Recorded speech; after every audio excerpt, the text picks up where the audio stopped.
వామపక్ష పార్టీల ఆధ్వర్యంలో రాస్తారోకో నిర్వహించారు. సుమారు గంటకు పైన ప్రయాణికులు ఇబ్బందులు పడ్డారు. కర్నూలు నుండి కోడుమూరు మీదుగా బళ్ళారి వరకు 4 లైన్ చేయాలని తరచూ రోడ్డు ప్రమాదాలు జరుగుతూ ఉండడంతో ధర్నా చేశారు.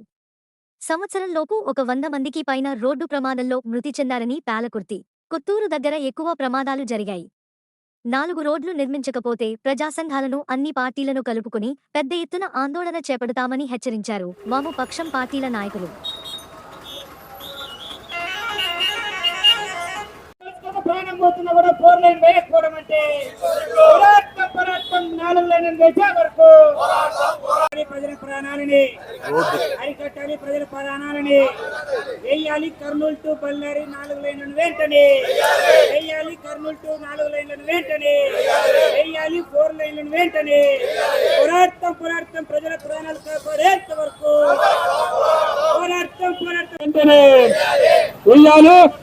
కర్నూలు నుండి కోడుమూరు వాళ్ళకి వామపక్ష పార్టీలు అయిపోయాలి. 4 లైన్ వెంటనే ఈ కూటమి ప్రభుత్వం వెంటనే చర్య తీసుకోవాలి.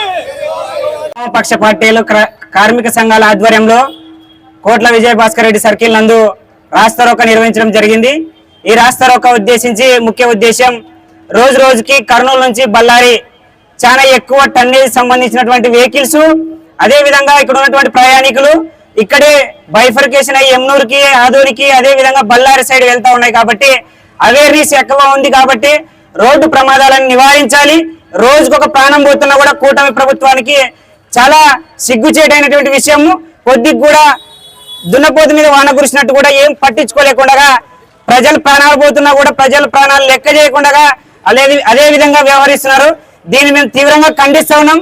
వామపక్ష పార్టీల డిమాండ్ ఏమిటంటే ప్రజల ప్రాణాలు కాపాడడానికి మీ అందరూ సాయశక్తులు అందరూ కలిసి ఇక్కడ ఉన్నటువంటి ప్రజా అధికారులు కానీ, కలెక్టర్ అయితేనేమి, అదేవిధంగా సీఎం గారు అయితేనేమి, ఇక్కడ ఉన్నటువంటి కర్నూలు బళ్ళారి రోడ్డు దాదాపు 17 సంవత్సరాల నుంచి ప్రజలు అనేక ఇబ్బందులు ఎదుర్కొంటూ చాలా ప్రాణాలు కోల్పోతా ఉన్నారు.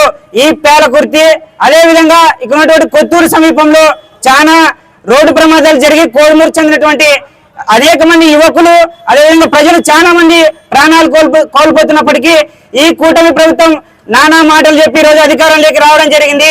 మీరు ప్రజలకి మేమేం గొంతమ్మ కోరికలు కోరట్లేదు. ప్రయాణికులకి ఇబ్బంది కలిగించుకోకుండా 4 లైన్ వేస్తే అందరూ కూడా ప్రశాంతంగా వాళ్ళ ఇంటికి వాళ్ళు చేరుకోవడానికి అవకాశం ఉంటుంది.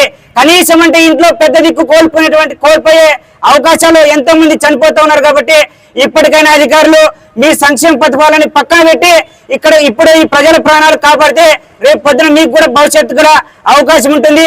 లేకపోతే వామపక్ష పార్టీల ఆధ్వర్యంలో ప్రజలందరినీ కలుపుకొని పార్టీలకు అతీతంగా రాస్తారోకోలు పెద్ద ఎత్తున మీ కలెక్టర్ ఆఫీసులను కూడా ముట్టడిస్తామని చెప్పేసి తెలియజేస్తున్నాం. నా పేరు రంగస్వామి, ఏఐఎస్ఎఫ్ జిల్లా సహాయ కార్యదర్శి, కర్నూలు.